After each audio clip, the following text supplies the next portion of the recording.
नमो अर्हन्ताणं नमो सिद्धाणं नमो आयरीयाणं नमो अध्यायाणं नमो लोये सव्यसाहुणम्।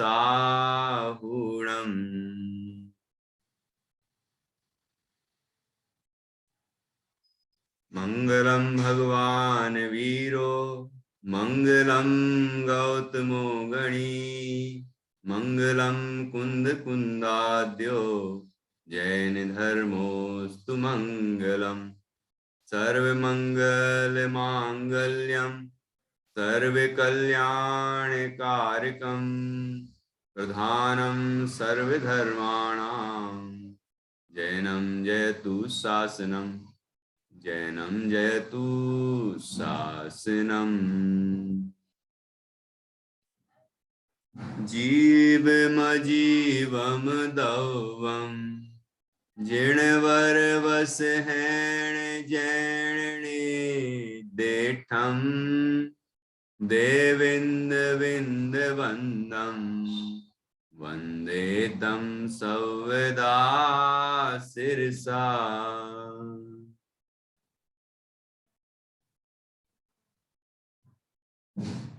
आचार्य श्री नेमिचंद सिद्धांति देव द्वारा रचित यह बृहद द्रव्य संग्रह नाम का ग्रंथ है।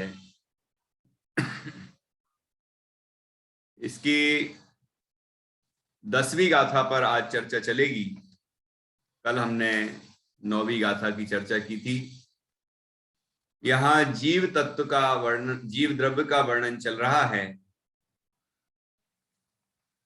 जीव द्रव्य का वर्णन 9 अधिकारों के माध्यम से किया जा रहा है और उसमें पहला जीवत्व अधिकार, दूसरा उपयोग मयत्व अधिकार, तीसरा फिर कर्तृत्व अधिकार, चौथा भोक्तृत्व अधिकार, इनकी हमने चर्चा की है। इसके बाद अब हम स्वदेह प्रमाणत्व अधिकार की चर्चा करते हैं। एक अधिकार और हुआ था, अमूर्तत्व अधिकार। जीवत्व, उपयोगमयत्व, अमूर्तकत्व, कर्तृत्व, भोक्तृत्व, ये 5 अधिकार हो गए। कल भोक्तृत्व अधिकार में हमने ये समझा था, जिस नय से हम जिसके कर्ता कहे जाते हैं उसी नय से उसके भोक्ता भी कहे जाते हैं।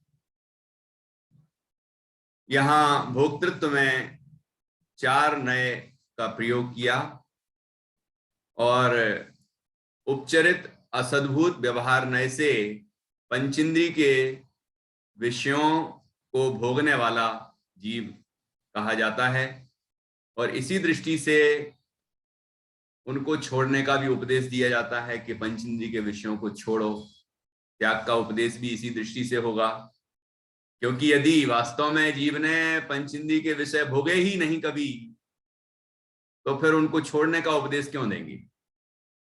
तो उपचरित असद्भुत व्यवहार ने से जीव पंचेंद्रिय के विषयों को भोगने वाला है और उसी दृष्टि से उनको उनके भोगों को छोड़ने का भी उपदेश है।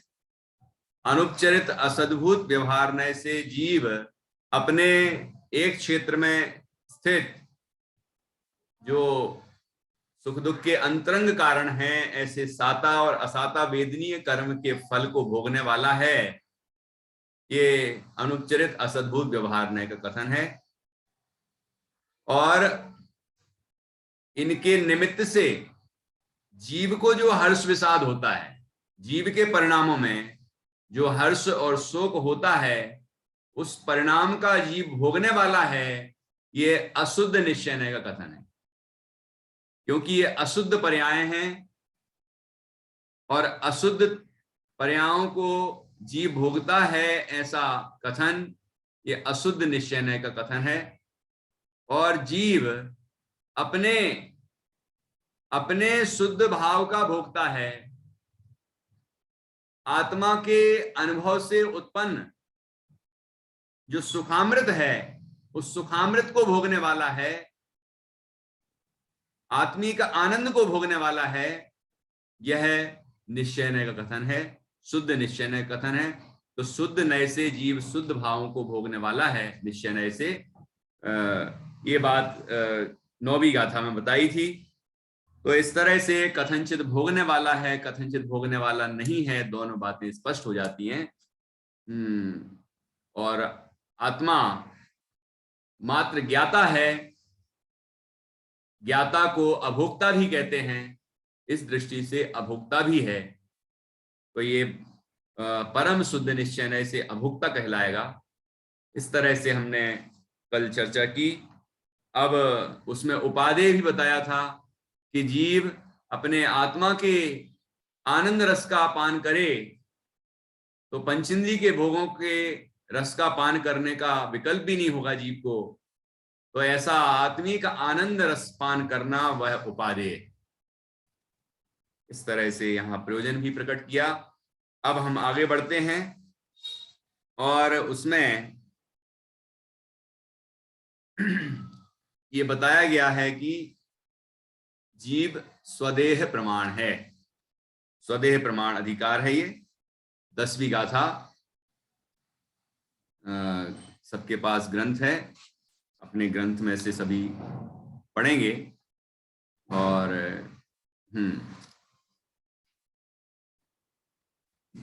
मैं बोलता हूं, आप दोहराना। अणु गुरु देह पमाणो, अणु गुरु देह पमाणो, उपसंहारप सप्पदो चेदा, उपसंहारप सप्पदो चेदा, असमुहदो असमुहदो बवहारा, असमुहदो असमुहदो बवहारा, निच्छय दो असंख दे सोवा, निच्छय दो असंख दे सोवा।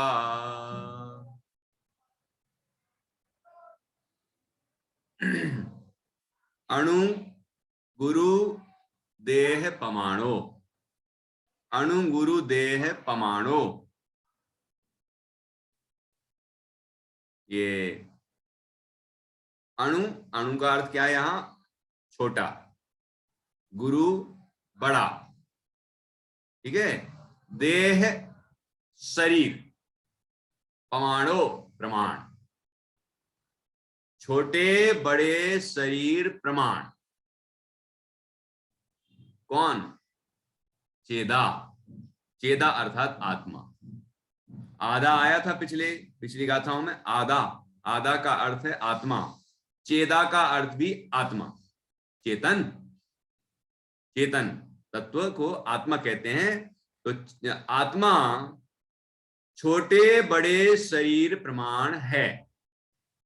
ये छोटे शरीर प्रमाण कैसे होता है, बड़े शरीर प्रमाण कैसे होता है? यदि मान लो चींटी के शरीर में कोई जीव रह रहा है तो वो पर कभी वहां से मर के हाथी बन जाए तो हाथी के शरीर बराबर कैसे हो जाता है? तो यहां लिखा उपसंहारप सप्पदो, उपसंहार, उपसंहार प्रसर्प दो, अर्थात उपसंहार मतलब संकोच और पसप्पदो अर्थात विस्तार। संकोच और विस्तार के कारण आत्मा छोटे बड़े शरीर प्रमाण रहता है। ठीक है, आया ख्याल में? अणु गुरु देह पमाणो, उपसंहारप, पा तक बोलेंगे, आधा पा, उपसंहारप सप्पदो चेदा, असमुहदो बवहारा। असमुहदो, असमुहदो, असमहदो का मतलब क्या हुआ? समुद्घात की अवस्था को छोड़कर, समुद्घात। और यहां लिखा असमुहदो मतलब समुद्घात की अवस्था को छोड़कर आत्मा अपनी संकोच विस्तार शक्ति के कारण, संकोच विस्तार के कारण छोटे बड़े शरीर प्रमाण रहता है। ये बात कौन से नए से कही? व्यवहारो, व्यवहारा, व्यवहार नए से कहा गया है। ये बात किस नए से कही? व्यवहार नए से कहा गया कि छोटे बड़े शरीर प्रमाण है आत्मा। जो भी शरीर मिलता है जीव को संसार अवस्था में, उस शरीर प्रमाण आत्मा हो जाता है, वैसा संकोच विस्तार कर लेता है। तो ये कौन से नए से? व्यवहार नए से कहा। और निश्चय नए से, निश्चय नय दो, निश्चय नय दो, असंख्य देशो वा, असंख्य देशो वा। निश्चय नय से असंख्य देशो वा, असंख्य देश अर्थात प्रदेश, असंख्यात प्रदेश वाला है। अब देखो, चाहे संकोच हो जाए चाहे विस्तार हो जाए, आत्मा तो असंख्यात प्रदेशी ही रहता है। छोटा बड़ा प्रदेशों की अपेक्षा नहीं होता। क्या ख्याल में आया? नित्या मैत्री जानना तुम्हें समझ में आ रहा कुछ? जैसे यहाँ आचार्य ने उदाहरण दिया है टीका में, और आचार्य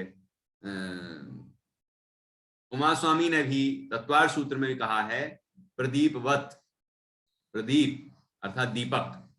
जैसे दीपक, दीपक दिया हमने एक कमरे में रखा तो कमरे में पूरा प्रकाश फैल रहा। यदि उस दीपक को हम एक घड़े में रख दें तो उसमें थोड़े मतलब घड़े को ऐसा ढक दें, है ना, तो उतना प्रकाश ऐसा संकुचित हो जाएगा। और यदि उस घड़े में थोड़े 2-3 छेद कर दें तो वो ऐसा प्रकाश फैलने लग जाए। ऐसा होता है कि नहीं होता है? मतलब ये दीपक का प्रकाश कितना है। जैसे कि एक कमरे में, अंधेरे कमरे में एक दीपक रखा, वहीं हमने दूसरा दीपक रखा, फिर तीसरा रख दिया, चौथा रख दिया, 5वां रख दिया, ऐसे 50 दीपक रख दिए। तो दीपक का प्रकाश क्या एक दूसरे में मिक्स हो गया, मिल गया? नहीं मिला। एक दीपक को उठाइए, आप दूसरे कमरे में रख दो, दूसरे को उठा के दूसरे कमरे में रख दो, फिर दूसरे को उठाया फिर किसी और कमरे में रख दिया, ऐसे करते जाइए, वो अपना प्रकाश साथ में लेके चला जाएगा, उस दीपक का प्रकाश उसके साथ चला जाएगा। ठीक है? और जो दीपक रह जाएगा वो उसका प्रकाश यहां फैलेगा। तो कहने का तात्पर्य क्या हुआ? जैसे दीपक का प्रकाश छोटी बड़ी जगह जैसी होती है उस तरह से वो अपना प्रकाश फैलाता है ना, और प्रकाश उसमें उतना का उतना ही रहता है, भले ही वो छोटी जगह में प्रकाशित करे या बड़ी जगह में प्रकाशित करे। ठीक है? तो इस तरह से उसके अंदर संकोच विस्तार होता है, जैसे ऐसे आत्मा भी संकोच विस्तार करता है। ये व्यवहार ने इसे क्यों कहा? क्योंकि शरीर के साथ संबंध बताया ना, आत्मा शरीर के, शरीर प्रमाण, जितना छोटा शरीर मिलेगा उतना उसके प्रदेशों का विस्तार जो है वो संकुचित हो जाएगा। प्रदेशों की संख्या कम नहीं होगी, प्रदेश असंख्यात ही रहेंगे, लेकिन वो संकुचित हो जाएंगे। ठीक है? बड़ा शरीर मिला तो विस्तृत हो जाएंगे, लेकिन संख्या उतनी की उतनी रहेगी, असंख्यात प्रदेशी। इसलिए कहा निश्चय नय से आत्मा असंख्यात प्रदेशी है। जैसे रबड़ होती है, रबड़, रबड़ खींचते हैं ना, रबड़ है? तो ऐसी खींच दी रबड़ तो इतनी फैल गई, और छोड़ दी तो इतनी सी रह गई। तो लेकिन उसके परमाणु कम ज्यादा हुए क्या? जब खींच दी तो बढ़ गए होंगे, और जब उसको छोड़ दिया तो वो छोटी हो गई, तो कम हो गए होंगे परमाणु। ऐसा है क्या? वजन तोलें तो बराबर ही निकलेगा कि कम ज्यादा हो जाएगा? उतने का उतना रहेगा। ठीक है ना? तो ऐसे जैसे कि साड़ी है, आप लोगों की साड़ी को फैला दिया आपने तो इतनी विस्तृत हो गई, और उसी को घड़ी कर दिया है तो इतनी सी जगह में बन जाती है घड़ी करने पर। तो ये क्या है? ये संकोच और विस्तार। परमाणु उतने ही हैं, साड़ी उतनी की उतनी है, एक जगह वो फैल गई और एक जगह वो संकुचित हो गई, तो उसके जो परमाणु हैं या उसके जो धागा हैं, है ना, वो कम ज्यादा हुए क्या? कि नहीं, वो तो उतने के उतने हैं। ऐसे ही आत्मा असंख्यात प्रदेशी है, ये निश्चय न का कथन है, क्योंकि आत्मा तो असंख्यात प्रदेशी ही रहता है। अब वो ये निगोदीय जीव जो लब्ध पर्यात्मक होता है वो अत्यंत सूक्ष्म होता है, उतनी बहुत सबसे छोटी अवगाहना है उसकी जीवों में, तो उतनी सी जगह घेरता है, लेकिन उतनी जगह में भी असंख्यात प्रदेश होते हैं। असंख्यात से कम प्रदेशों में जीव कभी आ ही नहीं सकता, ठीक है, उसके, क्योंकि निश्चय से तो असंख्यात प्रदेश ही होते हैं। ठीक, तो ऐसे असंख्यात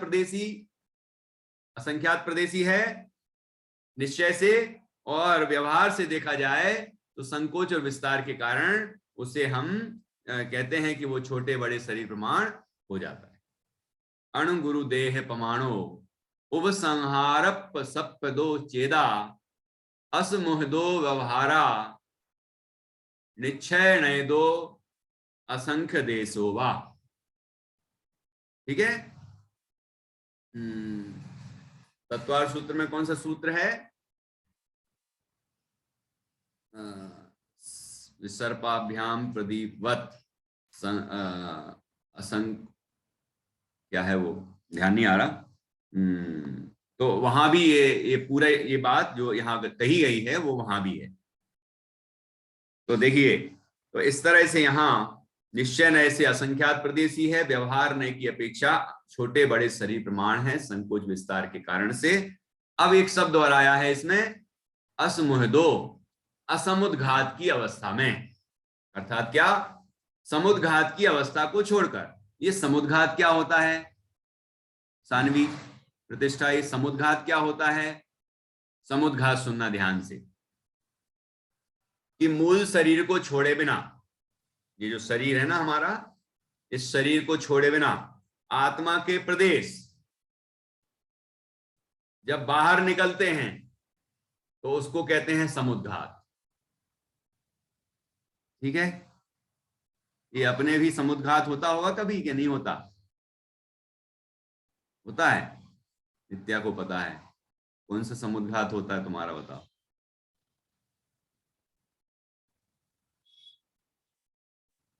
हाँ, कौन सा समुद्घात होता है?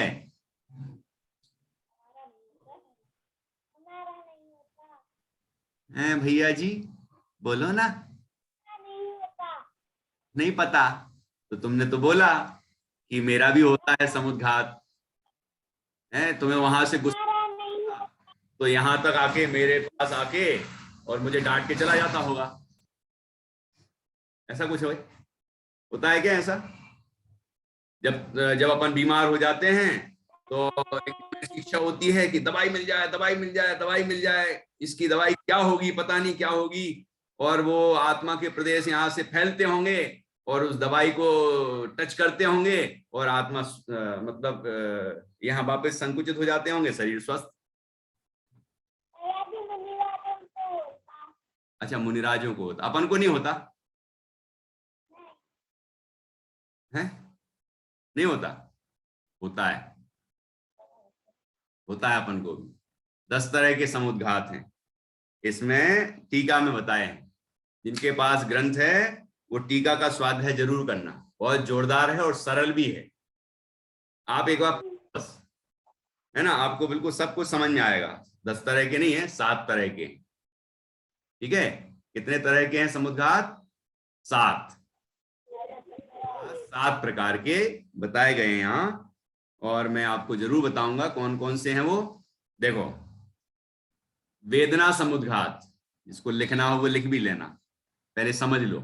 वेदना समुद्घात, ठीक है। दूसरा है कषाय समुद्घात।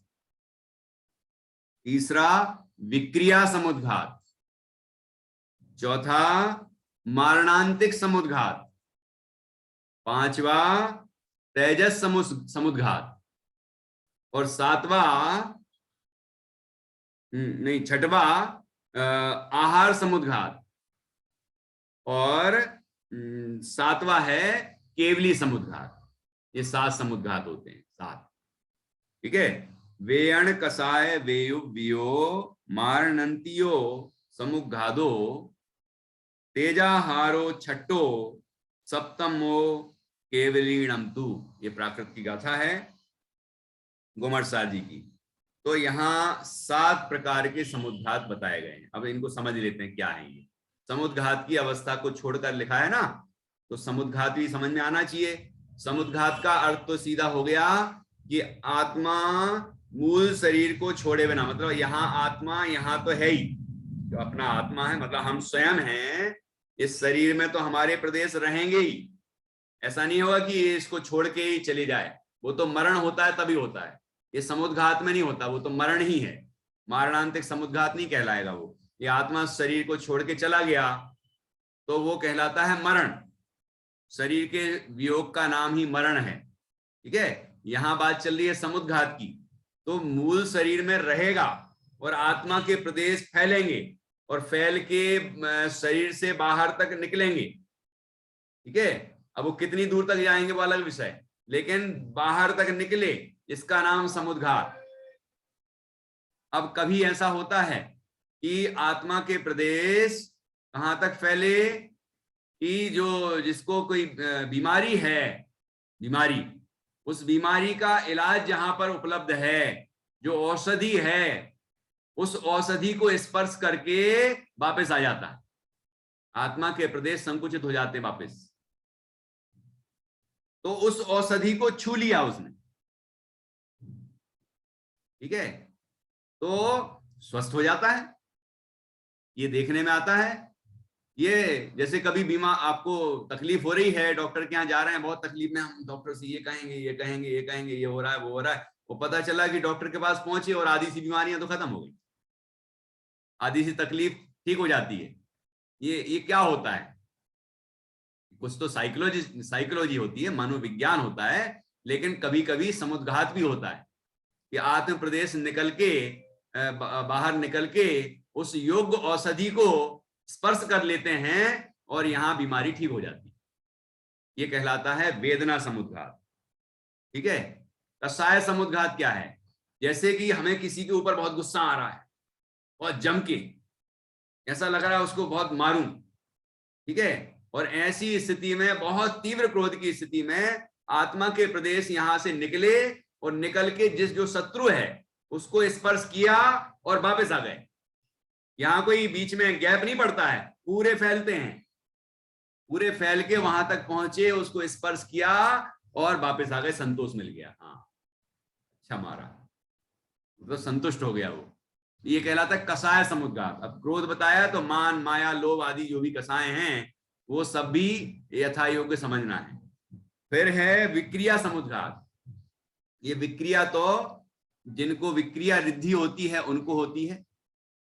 मुनिराज को विक्रिया रिद्धि प्रकट हो जाती है तो विक्रिया करते हैं। जैसे कि रक्षाबंधन की कहानी में हमने विष्णु कुमार मुनिराज की काय विक्रिया की चर्चा सुनी है। ठीक है। उनको विक्रिया रिद्धि थी तो शरीर उनने कितना बड़ा बना लिया, ये बहुत बड़ा, बहुत ऊंचा। एक पैर रखा तो सुमेरु पर्वत, दूसरा पैर रखा तो मानुसूत्र पर्वत, और तीसरा पैर कहाँ रखें पता नहीं, है ना।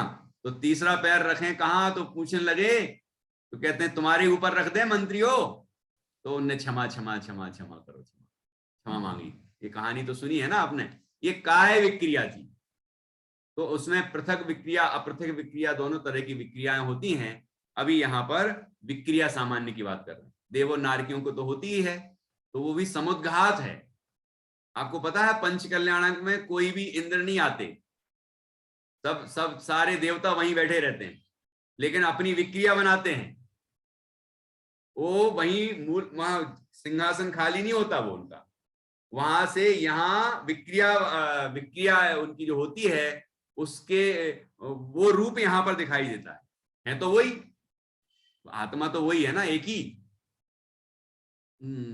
चक्रवर्ती होते हैं तो 96,000 औदारिक विक्रिया होती है उनकी, तो 96,000 रूप बना लेते हैं। 96,000 रानियां होती हैं और हर एक रानी के पास वो चक्रवर्ती पहुंच जाता, बिल्कुल हूबहू। किसी भी रानी को ऐसा नहीं लगेगा कि चक्रवर्ती या राजा साहब मेरे पास आए ही नहीं, इतनी सारी रानियां हैं, वो किसी को ऐसा नहीं लगेगा, ठीक है ना। तो ये विक्रिया होती। और क्या है मारणांतिक समुद्घात? क्या है मारणांतिक? का शब्द का अर्थ है मरण के अंत में होने वाला। तो ऐसा होता है कि जैसे हम इस आयु को पूरी कर रहे हैं, हमारी आयु पूरी हो रही है और अगली आयु जहां होने वाली है, जहां हमारा जन्म होने वाला है, तो आत्मा के प्रदेश कुछ समय पूर्व, मरने के कुछ समय पूर्व आत्मा के प्रदेश यहां से फैलते हैं और फैल के उस स्थान को छूते हैं जिस स्थान पर वो जन्म लेने वाला है, और वापस संकुचित हो जाते हैं, वापस आ जाते हैं, वापस शरीर प्रमाण हो जाते हैं। तो ऐसी उसके बाद फिर प्राणांत होता है, मतलब आयु पूर्ण होती है, इस शरीर को छोड़ता है और उस जगह पे पैदा हो जाता है। ये कहलाता है मारणांतिक समुद्घात, ठीक है। तेजस समुद्घात, ये तो तेजस जिनको विक्रिया रिद्धि प्रकट होती है तेजस, उनको होता है ये। जैसे कि द्वीपायन मुनि, उनको तेजस रिद्धि प्रकट हुई थी और उनके उल्टे हाथ से, ये अशुभ तेजस था, वो उल्टे हाथ से अशुभ तेजस और सीधे हाथ से शुभ तेजस निकलता है। तो उनके उल्टे कंधे से अशुभ तेजस निकला और द्वारिकापुरी को नष्ट कर दिया और उनको भी नष्ट कर दिया। ख्याल में आएगी नहीं? वो कहलाता है तेजस तेजस समुद्घात। और फिर लिखा है आहार समुद्घात। तो आहारक रिद्धि प्रकट होती है मुनिराज को, भावलिंगी मुनिराज को, सभी को नहीं, किन्हीं मुनिराज को आहारक रिद्धि प्रकट हो जाती है, जिसको हम कहते हैं आहारक शरीर। तो वो उनका जो आहारक शरीर है वो मस्तक से निकलता है। कब? कि जब उनको कोई तीर्थ वंदना करनी हो, अपने गुरुओं की वंदना करने जाना हो, तीर्थंकर की वंदना करना हो, कोई शंका समाधान करना हो, तो यहां से वो निकलता है, वहां पहुंचता है, अपना कार्य करके लौट आता है, ठीक है ना। इस तरह विक्रियाएं होती हैं, ठीक है। अब आखिरी है केवली समुद्घात। केवली समुद्घात तो सीधा पता चल रहा है केवल ज्ञानी को होता है, ठीक है। कोई केवल ज्ञानी, मतलब 13वें गुण स्थान वाले मुनिराज, अरहंत परमात्मा, उनके यदि आयु बची है, मान लीजिए 5 मिनट की, उदाहरण है 5 मिनट की आयु बची है, लेकिन नाम कर्म 3 मिनट में ही खत्म होने वाला है, गोत्र कर्म 10 मिनट में खत्म होगा, ठीक है, वेदनी कर्म 5 मिनट में ही खत्म होने वाला है। तो कोई आगे पहले ही खत्म हो जाएगा, कोई बाद में खत्म होगा। आयु नहीं रहेगी तो बाद वाला क्या करे, कहाँ कर्म कहाँ अटकेगा, कर्म घूमता रहेगा क्या? आत्मा तो मोक्ष चला जाए, ऐसे कैसे मोक्ष चला जाए? तो ऐसी जब अलग अलग स्थिति होती है, तो आयु प्रमाण स्थिति करने के लिए जितनी आयु उतने ही अन्य अघातीय कर्म होना चाहिए, एक से आयु जैसे आयु के बराबर, ठीक है ना। तो वो आपस में एडजस्ट होते हैं और आयु के बराबर हो जाते हैं। उसके लिए समुद्घात होता है। ये सब सहज में होता है, कोई करना नहीं पड़ता सोच समझ के, ठीक है। तो उन केवल ज्ञानी परमात्मा के आत्मा के प्रदेश क्रमशः पहले तृष्णाली प्रमाण है ना, फिर ऐसे दंड कपाट और प्रतर ऐसा कहा गया है। तो ऐसे वह पूरे 3 लोक प्रमाण फैल जाते हैं और फिर उसके बाद फिर वापस उसी क्रम में संकुचित हो जाते हैं अपने शरीर प्रमाण। तो इस स्थिति में ऐसा करने से, ऐसा होने से वो कर्मों की स्थिति आयु के बराबर हो जाती है। मतलब 5 मिनट की आयु है, ये उदाहरण था, 5 समय की आयु है, तो 5 समय बराबर सबकी ही स्थिति हो जाएगी और 5वें समय में सारे अघातीय कर्मों का क्षय करके वो भगवान सिद्ध अवस्था को प्राप्त हो जाए। समझ में आएगी नहीं? ये कहलाता है केवली समुद्घात। यहां से भ्रम भी पैदा होता है लोगों को कि भगवान तो कण कण में विद्यमान है।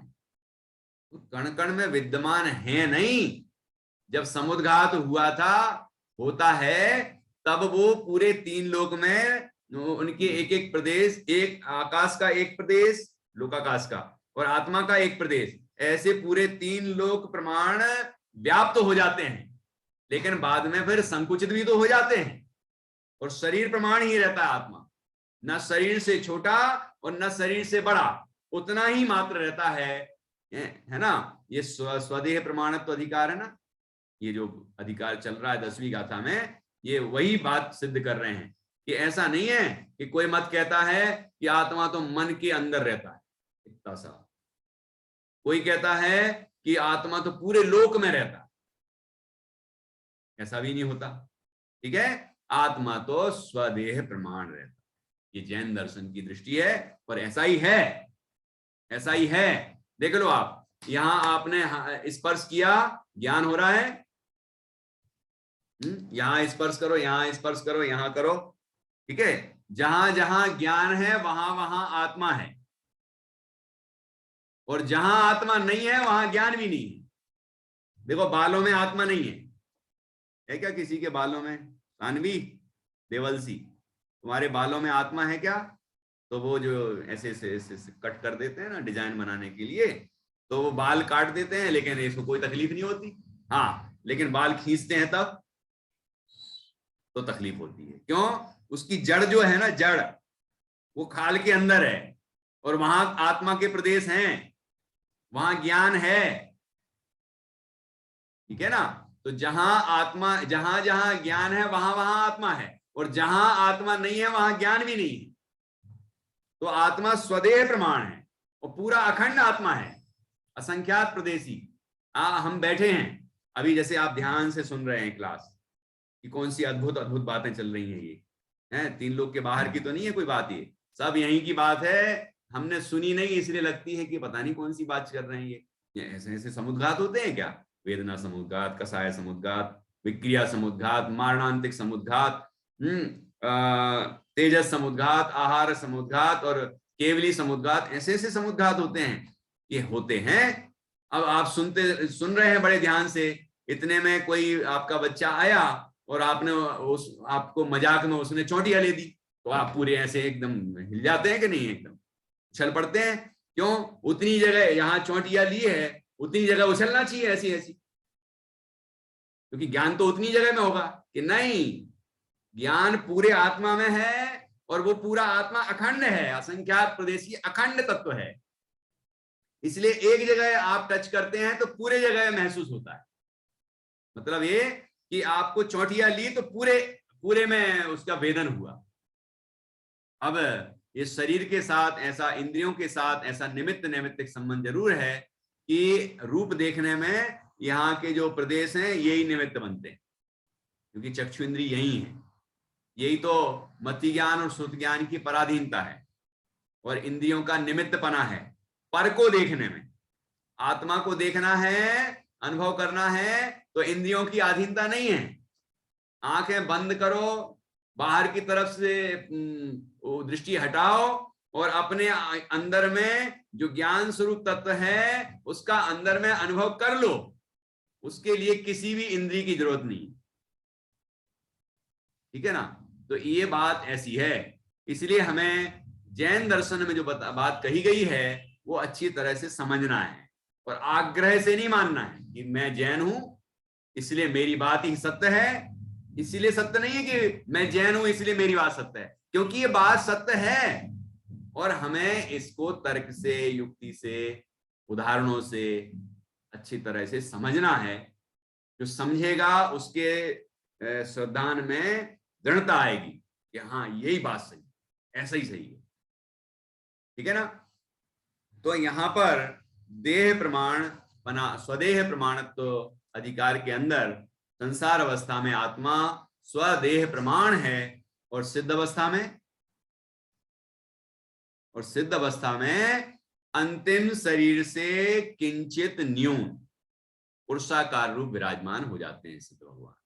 मतलब जिनका जो सिद्ध बने, जो सिद्ध भगवान बने, उनका जो अंतिम शरीर था अरहंत अवस्था में, ठीक है, उस अंतिम शरीर का जैसा आकार था, पुरुषाकार थे ना, पुरुष पर्याय थी, तो उस आकार लंबा है कि छोटा है ना, वो जैसा भी आकार था, बाहुबली स्वामी का 525 धनुष ऊंचा आकार था, और कोई मुनिराज आगे आगे काल में, पंचम काल में, चौथे काल के अंत में किन्हीं की अवगाहना 3.5 हाथ भी हो सकती है, 3.5 हाथ। तो अधिक से अधिक 525 धनुष और कम से कम 3.5 हाथ, इतनी अवगाहना वाले अरहंत अवस्था में थे कोई जीव, और फिर वो अरहंत अवस्था से सिद्ध अवस्था में पहुंची। तो क्या होगा कि जैसा उनका अंतिम शरीर था, जितने आकार का, जितना उसका मतलब संस्थान था, आकार था, उस प्रमाण आत्मा शरीर में था, और जब शरीर को छोड़ा तो उस शरीर में जैसे बैठे थे या खड़े थे, तो वैसा ही आकार निकलेगा और सिद्धालय में जाके विराजमान हो जाएंगे। अंतिम शरीर से किंचित न्यून कहते हैं, क्योंकि कुछ जगह शरीर के अंदर खाली भी हैं, जहां हवा है, वायु है, लेकिन वहां आत्मा के प्रदेश नहीं है, तो उतनी जगह वो भर जाती है ना, वो संकुचित हो जाती है, ठोस हो जाती है, सघन हो जाते हैं आत्म प्रदेश उतने।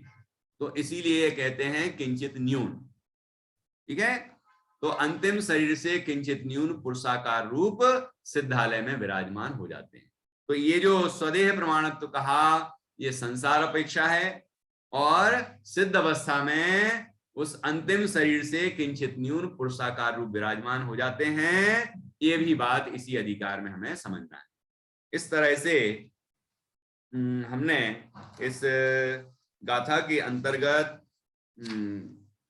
चर्चा की कि आत्मा संसार अवस्था में संकोच विस्तार के कारण छोटे या बड़े शरीर प्रमाण होता है, और वह समुद्घात की अवस्था को छोड़कर, ऐसा कहा क्योंकि समुद्घात में वह स्वदेह प्रमाण नहीं रहता, अपने देह से भी बाहर आत्मा के प्रदेश निकलते हैं, इसलिए उस अवस्था को छोड़कर कहा। और वो अवस्था ज्यादा देर नहीं रहती, समुद्घात की अवस्था ज्यादा देर नहीं रहती है, और समुद्घात होने पर वापस आत्म प्रदेश स्वदेह प्रमाण ही रहते हैं। तो इस तरह हमें समझना है, ये व्यवहार नय का कथन है, और निश्चय नय से तो आत्मा असंख्यात प्रदेशी है, तो असंख्यात प्रदेश हमारे सदा काल रहते हैं। वो लब्ध पर्याप्त निगोद की पर्याय में भी असंख्यात प्रदेश हैं, और जब केवली समुद्घात हुआ और पूरे 3 लोक प्रमाण आत्मा के प्रदेश फैल गए, तो अभी असंख्यात प्रदेश ही हैं, है ना। और अभी सिद्धालय में सिद्ध भगवान विराजमान हैं, जो अंतिम शरीर से किंचित न्यून पुरुषाकार रूप विराजमान हैं, तो वो भी असंख्यात प्रदेशी ही हैं। प्रत्येक आत्मा असंख्यात प्रदेशी ही रहता है, इसीलिए निश्चय नय से कहा कि वो आत्मा असंख्यात प्रदेशी है। इस तरह 10वीं गाथा हमारी पूरी हुई। अब एक बार और हम 10वीं गाथा पढ़ेंगे, फिर आपको कोई प्रश्न होगा तो उस पर चर्चा करेंगे और आज की क्लास पूरी करेंगे। अणुगुरु देह पमाणो उपसंहारप सप दो चेदा असमुह दो व्यवहारा निश्चय दो असंख दे सोवा। इसको दूसरी लय में कैसे गाते हैं? अणुगुरु देह पमाणो उपसंहारप सप दो चेदा असमुह दो व्यवहारा निश्चय दो असंख दे सोवा। अब किसी को प्रश्न दिख रहा है ऐसा? देवल सानवी देवल सी, और छंद गाथा भी याद कर लें इतनी देर में। कोई प्रश्न? मुझे गाथा करनी है। क्या? मुझे गाथा याद है। गाथा याद है? वाचन दाखवते म्हणा, पढ़ के बताती हूँ। पढ़ के बताती हूँ। अच्छा, पढ़ के बताओ। पढ़िए, बहुत अच्छा। वाच। अणुगुरु देह पमाणु उपसंहारप सप दो चेदा असमूहदो व्यवहाराणि चय यदो अंसंखदेशो वा। इच्छा दो असंख्य देशो वा। बढ़िया। और किसी को? हाँ, नित्या, मैत्री, जान्या, प्रतिष्ठा से पूछते हैं अभी। अणु गुरु देह प्रमाणो अवसंहारो वसपोदो चेदा असमूहदो व्यवहारा प्रच्छेदो असंख्य देशो वा। थोड़ा उच्चारण और अच्छा करना है। तुम्हारी माँ मुस्कुरा रही थी, मतलब उनको समझ में आ गया कहाँ सुधार कराना है, वो करा देंगी। हाँ जी। अब नित्या।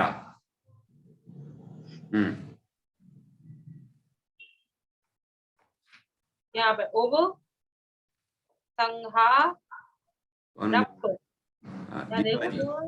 ओव संहारप शब्दो चेदा। ठीक है, ठीक है।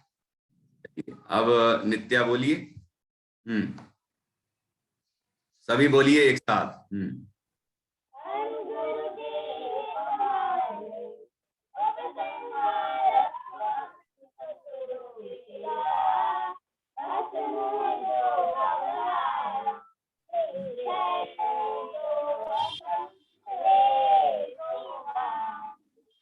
बहुत अच्छा, बहुत बढ़िया। अब ये याद भी करना है। 10 गाथाएं हो गई हैं, ध्यान रखना। कल आप लोगों ने 5 गाथा तक तो सुना दिया था। अब 8 गाथाएं याद हो गई। 8 हो गई, वाह वाह, अच्छी प्रोग्रेस थी। तो पहले 5 थी, अब 3 और कर ली कल से आज तक। वाह वाह वाह। तो सुन लूं, नित्या की मम्मी क्या कह रही हैं कि नहीं नहीं मुझे नहीं हुई है, नित्या को हुई। अच्छा, सबको हो गई, वाह, बहुत बढ़िया। अच्छा, आपको बस छोड़ के बाकी सबको हो गई, वाह वाह। तो आपको भी हो जाना चाहिए अब। चलिए, तो नित्या 8वीं गाथा सुना दो जरा।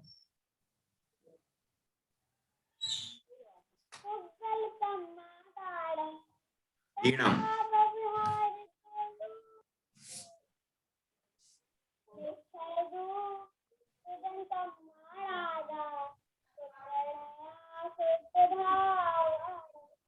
थोड़ा बहुत देख रही हो क्या?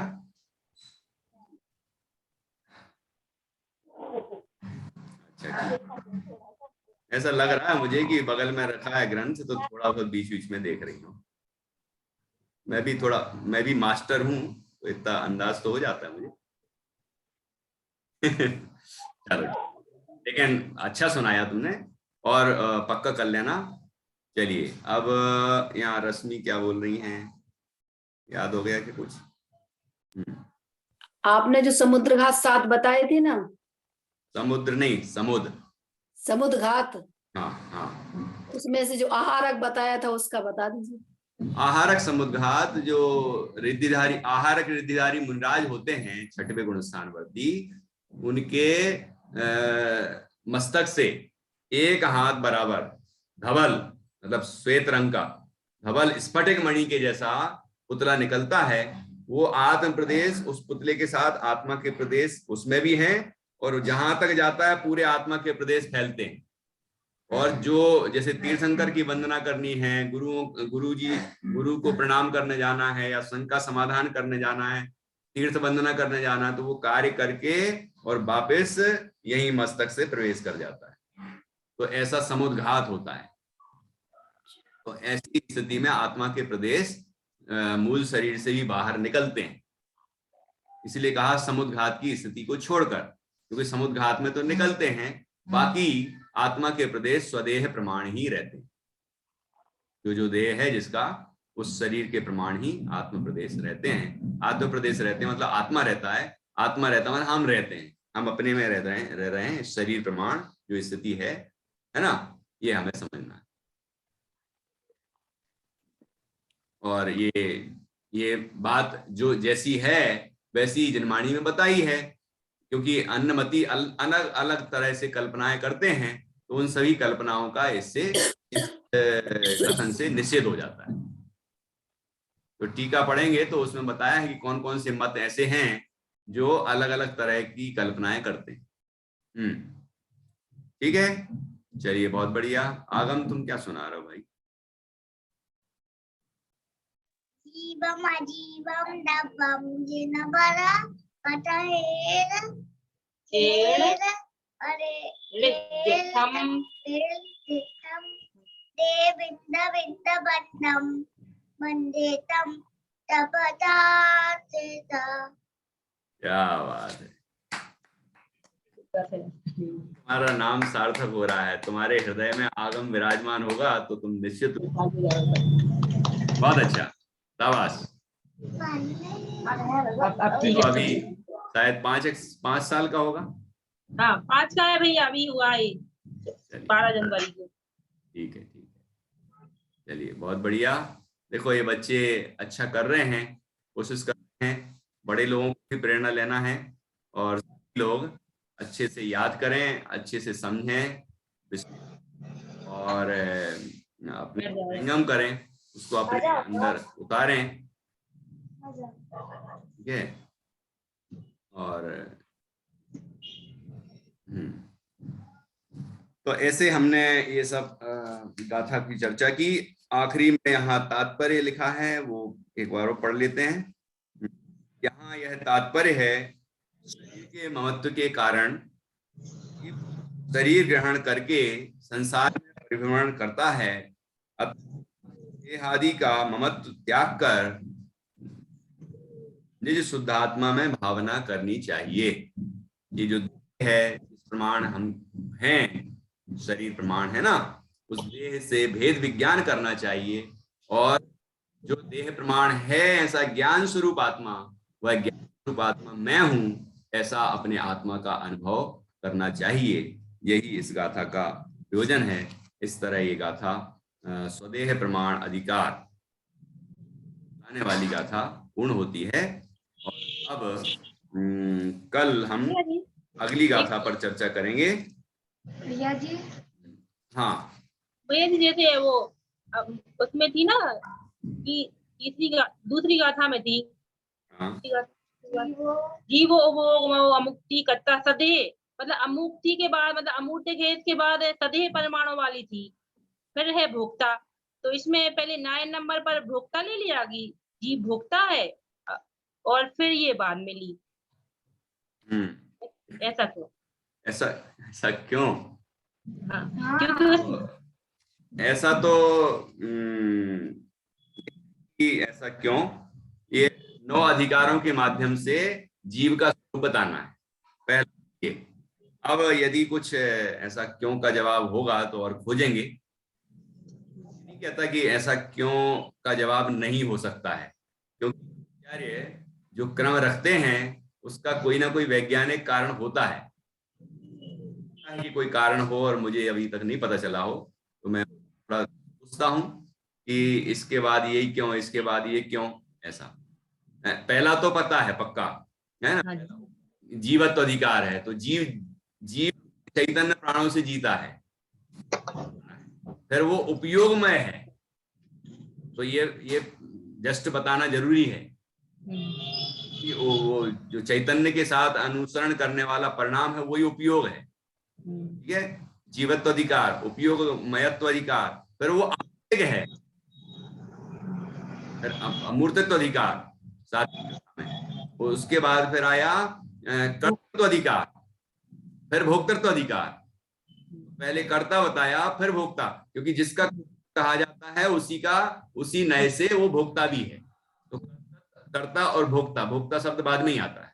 तो इसे क्रम मुझे लग रहा है कि ठीक पूछा आपने प्रश्न, भोक्तृत्व अधिकार। अब उसके बाद आया स्वदेह प्रमाण कि वो आत्मा कहाँ है, कहाँ रहता है। संसार अवस्था में देह प्रमाण, उससे अंतिम शरीर से किंचित पुरुषाकार रूप विराजमान रहते हैं। तो ये हो सकता है इससे क्रम भी हो, ये कारण हो। अब इसके बाद आएगा फिर 11वीं गाथा में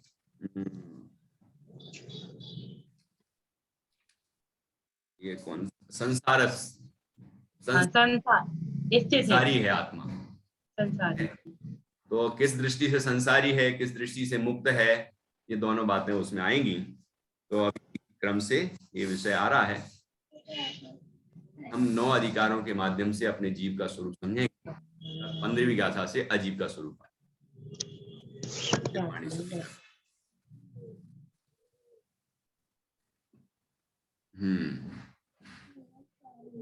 सानवी जिनमाणी स्तुति बोल रही हो क्या? भोक्ता मतलब क्या? भोक्ता मतलब क्या? भोक्ता अर्थात भोगने वाला। जैसे तुम भोजन को भोगती हो, है ना? जैसे कि हम भौतिक सामग्रियों को भोगते हैं, तो ये उपचरित असद्भुत व्यवहार है, इनको भोगने वाला। हम सुख दुख को भोगते हैं, अंदर सुखी दुखी होते हैं, ताता असाता को भोगते हैं, फिर अपने सुख दुख के परिणामों को भोगते हैं। तो जो ज्ञानी हैं वो आत्मा के आश्रय से अपने आनंद रस को भोगते हैं। भोगते हैं मतलब उसका अनुभव करते हैं। ठीक है, आया समझ में?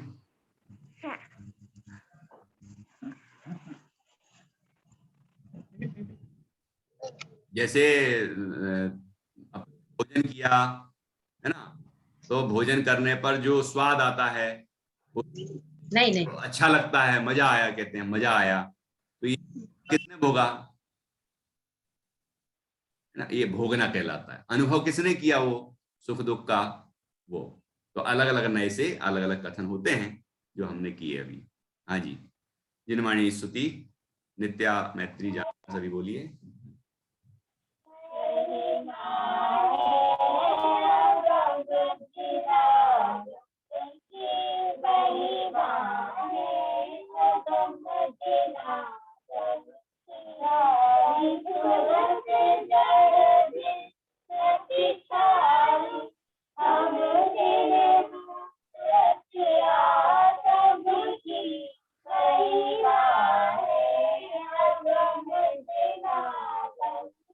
इसकी लय ऐसी है, महिमा है अगम जिनागम की महिमा है, महिमा है अगम जिनागम की महिमा है।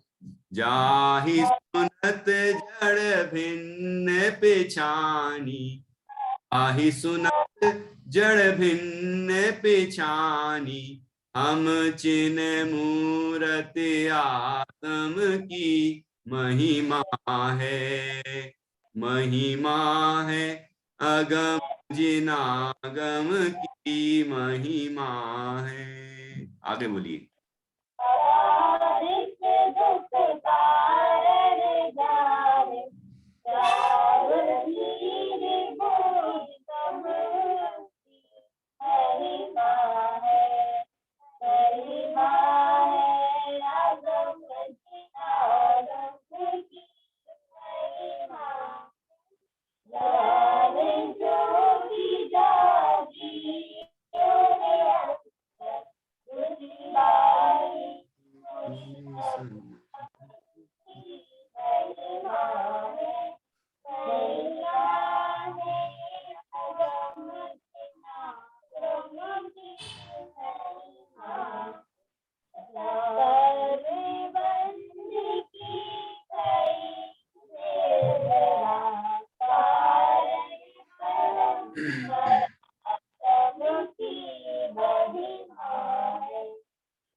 बलिद्वाज सांग जिनवाणी माता की जय।